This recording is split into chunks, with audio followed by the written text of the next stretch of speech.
Welcome to Byte-Sized Tech, the show where we like to take a deep dive into some of the most interesting stories and trends in tech. Yeah, And today we have some pretty fascinating stuff to talk about. absolutely. So why don't we get right into it? Sounds good. So the first thing that I wanted to talk about is this the security flaw that I guess puts former startup employees' data at risk. Oh yeah, this is a big one and kind of an unexpected one, I think, for a lot of people. Yeah, I mean, I would never have thought about this. Yeah. Yeah. It's one of those things that once you hear it, you're like, oh right, that makes sense. But like until someone points it out, you would never think about it. Right, exactly. And it has to do with like domain names. Yeah. So like every website you go to has a domain name, right? Like Google.com or Facebook.com. Right. And when a company shuts down, sometimes they forget to renew those domain names. Oh.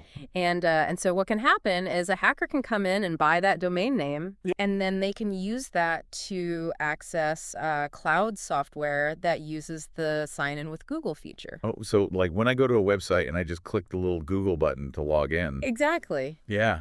Yeah, I use that all the time. Yeah, it's super convenient, but it can also be a security risk in this case. Oh, wow. Because let's say you worked for a startup and you used your Google account to sign into their Slack or their financial software. Right. Well, if a hacker now controls that domain name, they can potentially get access to all of that stuff. That's terrifying. Yeah, it's like leaving all your doors unlocked when you move out of an apartment. Right, exactly. And this is all because someone forgot to renew a domain name. Yeah, it's crazy, right? So what can people do to like protect themselves? No, I mean, the biggest thing is awareness, right? Like if you're a startup founder and you're shutting down your company, make sure that renewing your domain name is on your checklist. Yeah.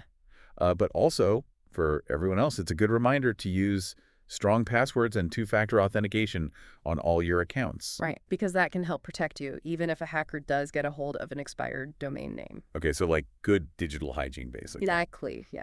All right, well, let's move on to something a little bit less scary. Okay, sure. Let's talk about Bluesky. Oh, yeah, Bluesky. Yeah, so for people who don't know, Bluesky is this decentralized Twitter alternative. Yeah, it's been getting a lot of buzz lately. Yeah, and it seems like they're having some growing pains. Yeah, they've seen a huge increase in moderation reports, like a 17 times increase in 2024 compared to the previous year. 17 times, that's a lot. Yeah, it's a big jump. So what's going on there? Well, so part of it is that Bluesky is decentralized, which means there's no one central authority controlling it. Okay. It's more like a network of interconnected servers. Oh, that's interesting. And that makes content moderation really tricky. I can imagine. Because you don't have one company that can just decide what's allowed and what's not. Right. It's like everyone's kind of responsible for themselves.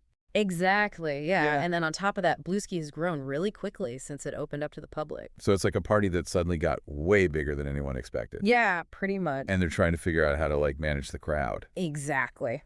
All right, well, let's move on to some fun stuff in the world of AI. Oh.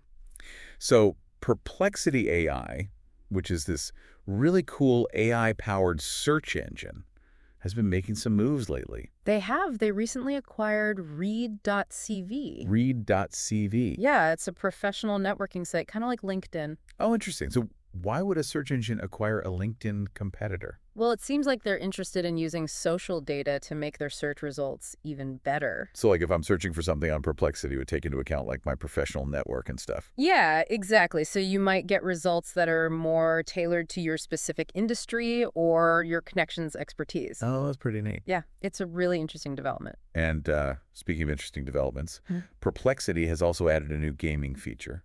Oh, yeah, this is cool. So now you can play word games like Speakeasy and War of Words against AI chatbots. Wow, so I can challenge a robot to a game of Scrabble, basically. Well, much, yeah. That's kind of awesome and also a little bit intimidating. Yeah, I mean, it makes you wonder what this means for the future of gaming, right? Like, Yeah. what if we're all playing against AI opponents in a few years? Yeah, that's a good question. It's definitely something to think about. Well, we've covered a lot of ground today. You have. We've talked about security risks and social media moderation and AI-powered games. Yeah, it's been a good mix. It has, and I think the biggest takeaway for me is that the tech world is constantly changing and evolving. Yeah, for sure. And it's important to stay informed and be aware of the potential risks and opportunities. Absolutely. So thanks for joining us on this deep dive into the world of tech. Yeah, thanks for having me. And we'll see you next time. See you later.